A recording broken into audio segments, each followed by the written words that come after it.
We think when we commit to a path and go down that path for long enough that if it ends up failing, it's a dead end. That means we have to go back and start from the beginning again.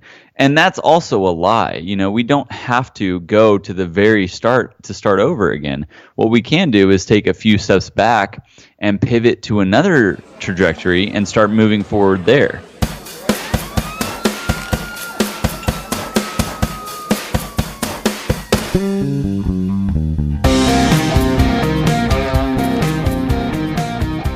Hey guys, welcome back to the podcast. I think you'll love today's episode. We have a great guest named Thane Ringler, who I'll introduce here in just a minute. But first, I have to preface this episode with the acknowledgement of my complete and utter screw up. Like the title of this episode should be the facepalm emoji. It was that bad.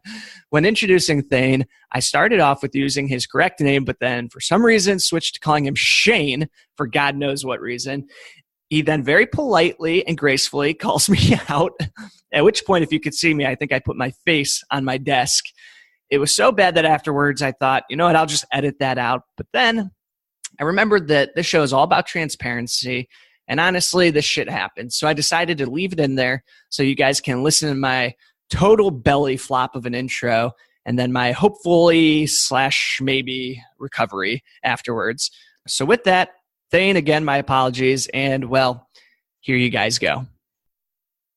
Hello, folks. Welcome to the Millennial Mastermind Podcast. Today, we have the great honor to be joined by Thane Ringler. Thane is a former professional golfer turned writer, podcaster, and entrepreneur. He is the co-host of the Up and Comers Show, a podcast with a message that strongly resonates with my own mission. The more I've dug into some of his content, the more I've realized he truly is a kindred spirit and that we're both passionate about all things personal development, self-awareness, and really just human optimization. Shane is also the author of the new book, From Here to There, A Quarter Life Perspective on the Path to Mastery. He's also competed for over 3 years as a professional golfer, which I'm excited to talk about that experience. But Shane, welcome to the show, buddy. Thanks so much for having me, Brad. And I will say it is Thane, not Shane. But, I get everything with my name, and it's hilarious. I've gotten some really funny ones. I've gotten fame. Did I say Shane the whole time? Not the whole time. You started out right, so it was great. No, it's funny. It's just a weird name. I get it all. So I'm not at all offended. And Shane's actually one of the milder ones I've gotten, so yeah, it's good. My bad. My apologies. And I actually typed in Shane here, which makes it even worse. So now I've started off this episode on a great note. So let's just keep it rolling. We're all human, right? Yeah, it's just showing that no one is immune to mistakes. We all make them every single day. That's right. Well, I appreciate you taking the time to hop on the show. I know you're a busy guy. You have a lot going on right now. Obviously, you're in the midst of a book launch. You have your own podcast. You have your own businesses, all of which I think we're gonna touch on here. But let's start with the podcast, because that was the kind of the first touch point I had with your content, the Up and Comers Show. And it really just rang true to everything that this show, the Millennial Mastermind Podcast, is all about. So I'd love to get a quick intro to what the podcast is all about and why you decided to start that. Yeah, it's been a really fun project, to be honest. So my co-host and I, Adam Setzer, he's in Georgia. We started it about 2 years ago now. So we've got 75 episodes, I believe, up. And it's just been a really fun adventure, and the tagline now is learning how to live a good life, and that's really what it's about. And our mantra is having intention in the tension, because life is filled with tension. We're having to live in the middle of these two polar opposite realities, and marry those two in this beautiful tension that requires living every day with intention. And so that's kind of where we've come to after doing it for a couple of years. And it's really been the main, I guess, impetus for starting it was really to just make a podcast about the grind from the grind, about the process to the process. And it stemmed from my own love out of podcasts, really. I listened to a ton of podcasts when I was playing golf professionally, when I was on the road traveling. I would just consume information, and just use that time with some epic podcasts. And so I loved hearing from people who were aspiring and also accomplished and had a lot to share. But the thing I really started finding was that there's not very many out there talking about the process to get there. And so I would be all motivated, pumped up, inspired, and ready to charge. And then everyday life is so hard that it's like, well, what the heck? This feels like it's going to be forever for me to get to wherever these people are at. And so that was kind of a lot of the heart behind starting it, just to speak to the process from the midst of the process. Yeah, I love it because it has so many similarities to this show, and I think that for anybody listening, that's going to really strike a chord of people who are in the midst of that process, trying to get, whether it's a business, a side hustle, or just even an idea off the ground, and you're living it and you're talking openly and honestly about that process. And I love your guys' mantra, intention in the tension. Can you go a little deeper though into those tensions, like what you mean by that? Because clearly we all have these stresses in our lives. We all have these challenges to overcome. But when you guys say intention in the tension, like where does that really stem from, and what is it that you mean? Totally. No, it's a great question. And, we experience it across the board. And I think this is how we've been created. So we look at, we want to achieve things. So we want to work super hard and accomplish them. But you don't realize that to be your best and to accomplish your most truest work, you have to rest. You have to recover. And so you can't just go, go, go. You also have to stop and be. And spend time to actually sleep and spend time to actually allow your body to heal. You don't just get really strong by going to the gym every day, all day long, and not sleeping, right? You have to take days off. You have to rest. You have to allow your body to catch up. So, the rest and the expending yourself and the recovering is kind of that tension, right? How much of this? How much of that? And they're both needed. They're both good. And you have to kind of marry that tension. That's a very physical or tangible way. But then, we're Christians, and so we operate from the Christian worldview. And in the Christian worldview in the Bible, there's a lot of design that God has instilled into this world, where the Bible talks about God's sovereignty and man's responsibilities. So that's saying that God is in control of everything, but he's also given man the ability to choose and a free will. And you're like, what the heck? I mean, it can't be both. Which one is it? And it's both, because he's God and we're not. And so we didn't necessarily choose that. And so there's things like that are just very gray. There's a lot of gray. Even like on a personal level, right? When we look at perspectives, you say, okay, well, I have beliefs, I have convictions, I think what I think is true. Well, someone else believes what they believe to be true because they think it's true as well, and those might be different. Okay, so then where do you draw the line of like, I'm going to fight this to the end, or I'm going to listen and try to understand, And how do you hold those with an open hand so that you can hear clearly what the other person's saying? And maybe you don't have to change your opinion, but at least you can understand what they're saying and where they're coming from. So there's endless examples that we could pick from, right? But there's that tension. It's that gray area. It's that middle ground that requires more of a dance going back and forth. And I think another one that's really interesting is kind of the balance from idealism to cynicism.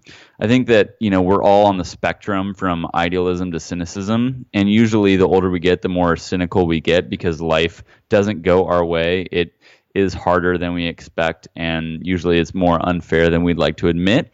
And so where's this balance of like still being idealistic, but not being fantasy or dreamy about it? How do we marry that with realism, and that's a tension that we have to live in. So you name it, right? There's so many of them, and the more we start looking for them, the more we start seeing them. Mm-hmm. And I think especially dabbling in this entrepreneurial space, that becomes so true and so evident very quickly. You see all of these quote unquote overnight successes, but what a lot of times people don't realize is these people have been at their craft, whatever it may be, for 10 years, 15 years, 20 years.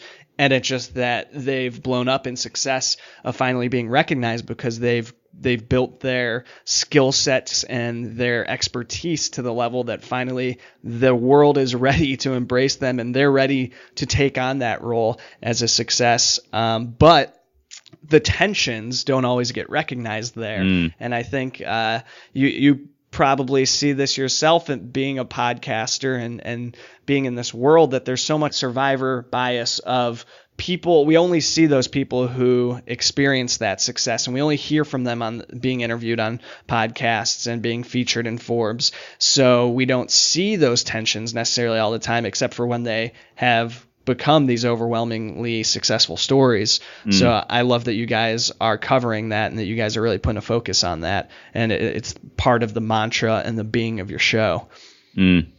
It's cool. Yeah, it's needed, and that's like what you're doing as well. And I think it's cool to just have shows like ours and different people pushing to just strive towards, authenticity and vulnerability and just really being real, recognizing the realities, but also still leaning into the possibility. Like you can be idealistic and still have it be profitable. It doesn't say like throw away the ideals, keep the ideals, but marry it with a day-to-day discipline that says this is the reality of life. And the only way I turn those ideals into reality is if I bust my butt for years on end with patience and persistence. It's like that quote, we mentioned before going on air. It's Bill Gates said that we always overestimate what we can do in 1 year and underestimate what we can do in 10 years. And it's a kind of a natural human flaw we have. We just want it now, and nothing ever just happens by chance.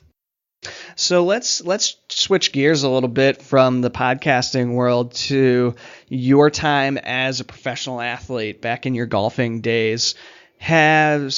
I'm sure they have, but how has that experience translated into this entrepreneurial road that you're now traveling on?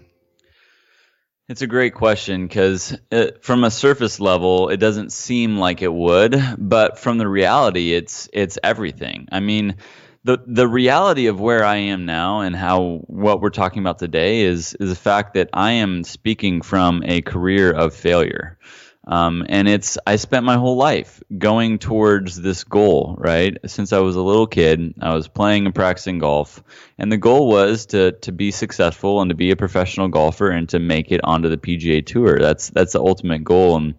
And I wasn't able to get there. I didn't reach that goal. And I think so much of life, we're afraid of failure because we think that if we fail, well, one, it's the identity thing that we associate our identity with what we're doing, and that itself is not the reality. But when we associate it with that, then failing, we then assume the identity of failure, and that's not true or helpful. But the other aspect of it is we think when we commit to a path and go down that path for long enough that if it ends up failing, it's a dead end. That means we have to go back and start from the beginning again. And that's also a lie. We don't have to go to the very start to start over again. What we can do is take a few steps back and pivot to another trajectory and start moving forward there. So I think that's what has really taught me is that golf, we could talk for all day about what it teaches you about life. And ultimately, that's kind of what my book stemmed from, was writing a book about what golf teaches you about life. Because sports, just like many things like the arts or any performance, they're microcosms, they're pictures of life. And it's beautiful because it's implanting it into our subconscious. It's saying, look, I'm not going to say this is life. Because usually as kids or growing up, we're like, well, if you're telling me what life's about, I'm not going to listen because I don't think you're right, or I'm rebellious, or I don't want to be told what to do. But if you package it in these things that we enjoy, like some of the arts or performing or sports, then we start becoming receptive to it because we like the sport, but we aren't really, we aren't even conscious that it's subconsciously teaching us about life. So it's really a fascinating kind of picture of how we develop. And it really is a large credit to who I am today. Very nice. And you mentioned that when you make that pivot, it doesn't have to be starting from the beginning, starting from scratch, and it isn't. And that reminds me of in the book The Alchemist, and it's fresh on my mind because I'm currently listening to the audio book, but the main character in that book is just 2 hours from home on a long journey. And I won't get into too many spoiler alerts, but anybody who's listening should check out. It's a great read or listen. But he's 2 hours from home and he's been stuck in this place for 2 years, and he realizes that it's not that he's wasted 2 years only to get 2 hours from home, but he's 2 hours closer to his destination of his dream. And I think that that's so true in life, that sometimes we can get frustrated because it seems like we've hardly moved, but really we have moved and we're that much closer. It's just a little change in perception. So I would love to talk about that trend. Oh, go ahead if you're going to chime in there. Well, that's good. I love it. And I think too, the quote I actually opened the book with is one from Muhammad Ali. And he said, "The man who views his life the same at 50 as he did at 20 wasted 30 years of his life." And the point is, like, look, when we're young, we don't have the full picture, and that's great. That's okay. We don't have to have the full picture. Our perception and our perspectives will change as we grow. But with what picture we have, we should commit to it, own it, and really lean into it, because we're going to benefit so much from just being committed and expending ourselves and growing through the process of pursuing something with excellence. You get so much benefit just from the learning along the way that regardless of the outcome. I mean, Ariana Huffington's mother always said that failure is a stepping stone to success. And it really is. It's kind of like in that embrace of failure as a tutor. It's not something to glorify. It's not something that we should praise, but we should see it as its proper light, as a tutor teaching us how to be better and how to grow. And it's that fire that refines us. Mm-hmm. So talking about that transition then from your golf experience into this entrepreneurial world, can you just take us through that part of the story of when you were wrapping up your golf career and moving on to the next stage, what your mindset was then, what your first step was into the business world, what that all shaped out like? Yeah, so the last year and a half or 2 years of my career were riddled with injuries, and that was a big reason that kind of shifted me out of the golf space. So I had a muscle strain in my back that was golf specific and repeated over about 5 different cycles over about a year and a half. And so through that time, I learned a lot about the body. I learned a lot about physiology and failed a lot in recovering from it. So through that time, God was just kind of helping shift some desires in my heart and interests, and the podcast was going then, and I really felt called to write this book. And that was the original goal of that, was to just I had raised money for golf through forming a business around myself, and God blessed me with investors and sponsors to be able to go down this journey. And I was thinking on the plane to a tournament in Thailand, and it's like, man, if I can't return financially to them money-wise, how can I pay them back for the gift that they've given me in this journey? And that was where the initial idea for the book came from. And so I had started writing that during the last year of my career as I was on injury recovery during one of those cycles, and puked out the original draft and had this kind of in the background. And so when it came time to really evaluate whether I would continue pursuing golf or not, which was this last fall in 2017, I spent a couple months to really think through just who I felt I've been created, called, and equipped to be. And I felt like I could be more effective in the world in just helping others ultimately outside of golf rather than within it. And so that was kind of the big core question. And then it comes out, okay, what does that look like then? And it started turning into just growing in self-awareness and examining, okay, where are my skills? Where am I gifted at? How has golf trained me and equipped me in ways that I can and pivot and use that? And so the book was definitely in the wings, getting kind of pushed forward, but I pivoted to this new personal brand named Thane Marcus, and that was kind of where I started working with individuals in what I call collaboration work, which is a combination of coaching, consulting, and creating. It's basically personal and professional development. So taking that professional athlete's mindset to everyday people in everyday life. And really, like, I think discipline was one of the gifts that golf instilled in me. It forced me to be a very disciplined person because my success fell 100% on my shoulders. I had to take ownership of that. And so being able to come alongside individuals and help them just with those habit systems, routines, with getting clear about the vision, where they're heading, and then the strategic game plan of how to get there, that's been really fulfilling work. And it's been cool to see how golf has really prepared me to do that well. So you mentioned habit systems and routines and helping people to implement those to improve on their own lives and make sure that they're as effective as possible. What are the types of habits or systems and routines that you encourage people to implement in their lives when they're looking to upgrade how they're doing things and how effective they are? Yeah, there's a lot, and it's not new to me, right? This isn't just like I have unique knowledge, it's stuff that you hear a lot. But things like really chunking up your time is super helpful. So a lot of times nowadays there's people who can be more solopreneurs or freelancers than ever before. The hard part is there's endless distractions. So it's being able to have the disciplines in place to say no to the distractions and then chunk up your time so you can really get the deep work in. Deep practice was a big part of golf and skill development there, and it's true in any creative work or any work in general. And there's some really effective methods like the Pomodoro technique, which is a 30 to 45 minute work window with about 5-minute breaks in between. That's a really helpful technique for being able to say no to these quick hits of distractions and chunking that to maybe that 3-minute window, or at least having us be more hyper-focused in the moment, in the now.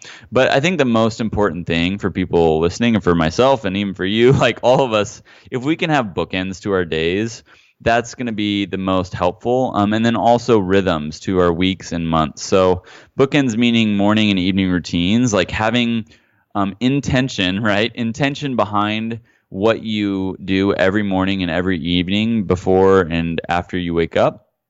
And then also having monthly or weekly check-ins or rhythms that you have in place to help you make sure that, a little deviation doesn't turn into a wide chasm from where you are versus where you want to be. So I think those are really important. So talking about those bookends and the morning or evening routines, do you specifically have any routines that you follow to help bookend your days? Definitely. No, it's super important. So mine are in the morning, I wake up and, you kind of have your normal life stuff. So you wake up, you get awake. I always kneel and pray at my bed as a kind of a submission and just a good reminder for me. And then I go bathroom, put in my contacts, all that fun stuff. And then I always start with hot water and lemon juice and sea salt and some cayenne pepper. There's some good therapeutic physiological benefits for all that, but we won't go into that. And then I spend time reading the Bible, God's Word, and then I also will, if I determine before to also do some reading, I'll maybe do 20, 30 minutes of reading if I have time. And then I'll make coffee and then I'll have my schedule that actually I set out the night before. So that's kind of the morning routine. I'll often go on walks in the morning too to get some fresh air, some sun, to kind of meditate on those. Those are great. And then that was actually what I did this morning, which was awesome. Nice. And then evening time, so both morning and evening, I have my phone on airplane mode and don't look at any emails or anything on the internet for at least the first hour, and then an hour before bed. That's kind of a standard for me to give me space. And then I also, in the evening time, I'll put on blue light blocking glasses, try not to look at screens an hour or two before bed. And then I will wind down by reading, usually in the evenings, or if I have too much on my mind, I can journal to get things off. But then I'll do kind of like the foam roller, crack the back kind of vibe, and then I'll also read the Bible before bed. So I do New Testament in the morning, Old Testament at night, and then I have a natural sunset alarm clock. It's really cool. It's called Lumi, and it's a really helpful thing. So I'll read with that fading in the background, which is kind of a nice thing that lulls you to sleep as well. So those are just some of mine, and it's really helpful. Like, it gives you that consistency and rhythm that is really needed in life. And I think that there's a quote by this guy David Gibson, who wrote a book called Living Life Backwards. He said that change and consistency are the two balancing weights of life that God has given us on the seesaw of life, right? And He's given us the ability to thrive in both of them. And patterning the world with rhythm is how we see that. And so, just recognizing those rhythms can help us really embrace and lean in and own those rhythms well. That's incredible routines that you have there, backed both by things that work for you personally, but as well as backed by science and the techniques that you've implemented. So I love that. You seem to have a lot of mindfulness that's baked into either your day or just the way that you approach the world. Is that something that you've always practiced, or is that more recent with your studies of personal and professional development? It is really something that golf instilled in me. So when I was playing professionally, golf is such a mental sport. It really comes down to your mind. You can practice the skills forever, and you do, and then it comes a point performing. And when you perform, it really comes to your mindset, your confidence, your ability to have unshaking belief in your own ability, regardless of what's going on, regardless of the shot you just hit, and regardless of the amount of pressure that is behind everything. And so that comes down to the power and the strength of your mental discipline, your mind. And it has to be focused. It has to be clear of distractions. And meditation was the best tool for accomplishing that. So when I was playing golf professionally, I downloaded the Headspace app and started using those mindfulness meditations through Headspace. And I committed to doing that actually before every single practice and every tournament or round I played. I would get to the golf course and I would spend the 10 minutes in my car sitting there doing one of the meditations just to get my mind the muscle practice so I could be focused and really benefit from the deep practice, a really important practice. So that's really what instilled it in me, and it was by necessity, So it wasn't, I can't necessarily take credit. It was kind of golf instilling that in me because I had to if I was going to be successful. And it's a really important practice. And I think that everyone, especially in today's world, everyone would benefit from more of it. It's really hard to force ourselves to do it. Yeah, I totally agree. And I love that you would just do it in your car, because I found myself so many times either, before I walk into the office or whether I on a trip or whatever it is, just sitting in my car going through a guided meditation. So. Yes.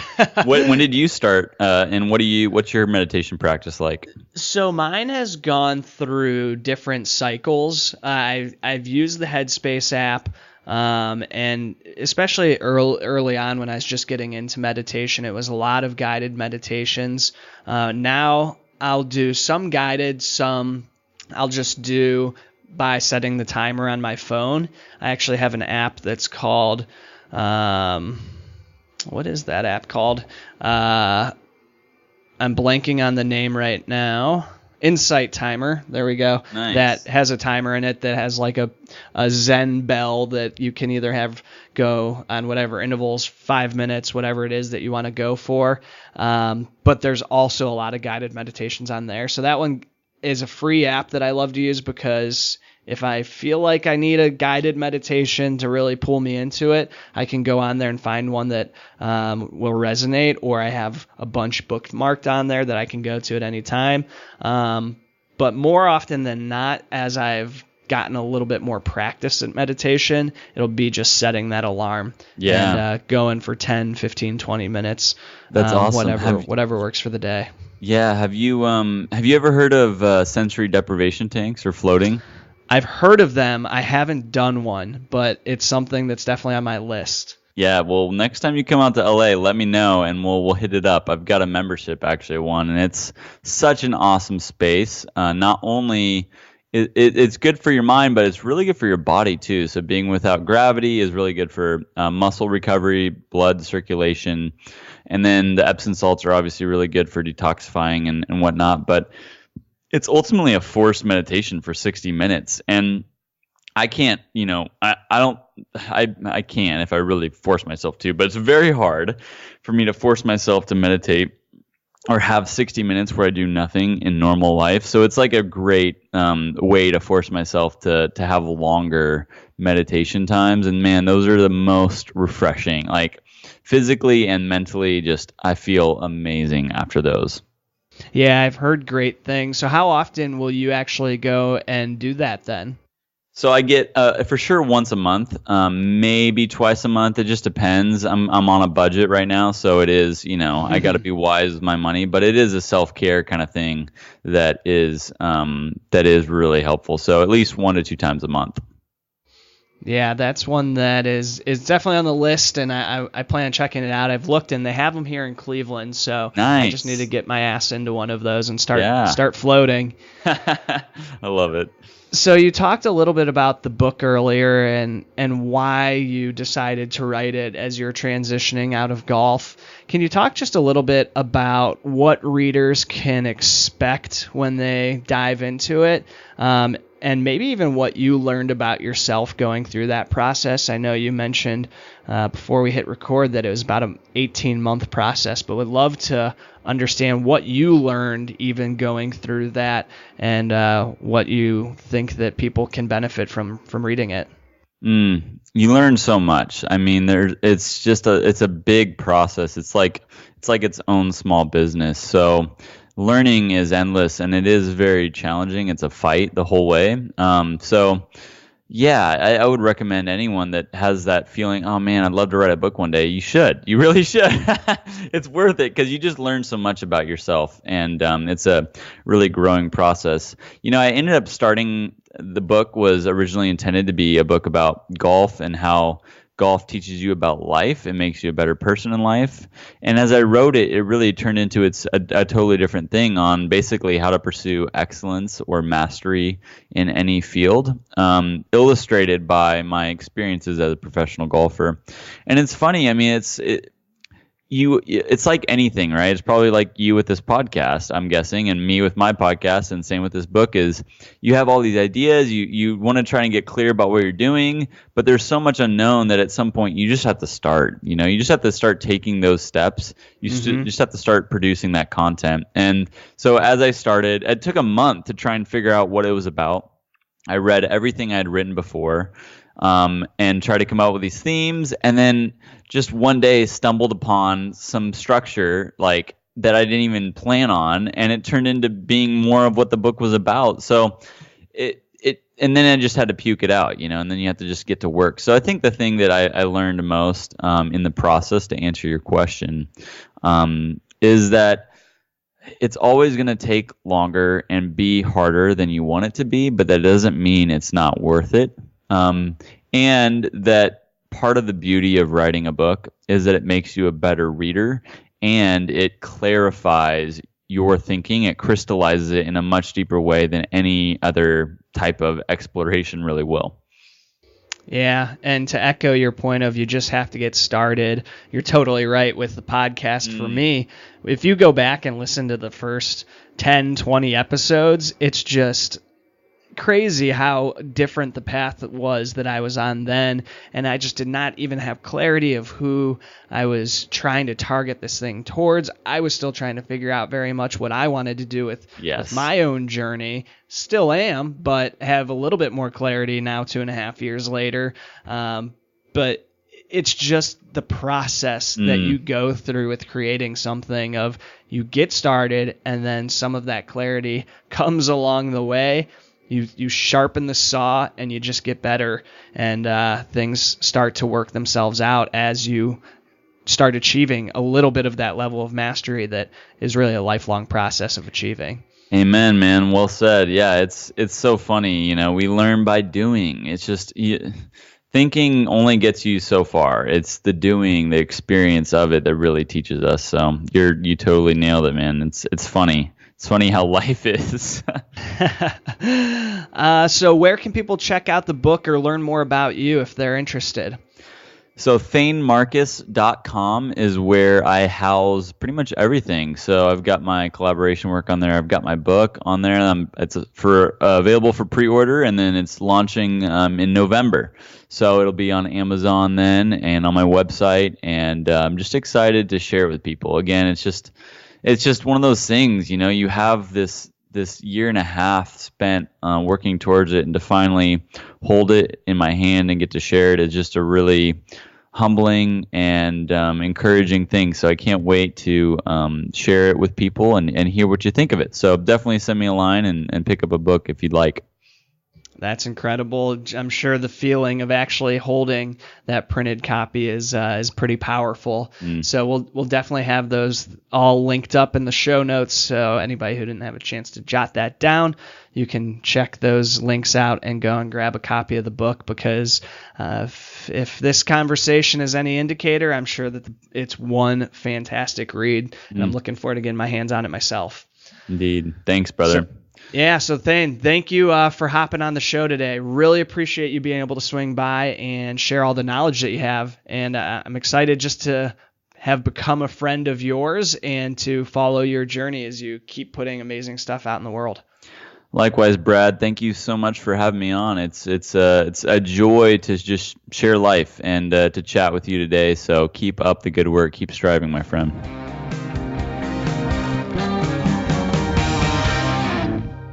Hey guys, thank you again for stopping by today to spend a little bit of time with me and the rest of the Millennial Mafia. Just a reminder, you can find all of today's show notes at millennialmm.com/podcast. And if you haven't heard yet, I'm opening up my calendar to you, the listeners, to hop on a 15-minute call with me. The sole purpose of this call is to connect and get to know each other. I want to forge true relationships with you so that we can build up an amazing network and community of ambitious millennials who are going to be the leaders and influencers of tomorrow. If you're interested, please just go to millennialmm.com/call and snag a 15-minute time slot. I look forward to connecting with you. Peace out.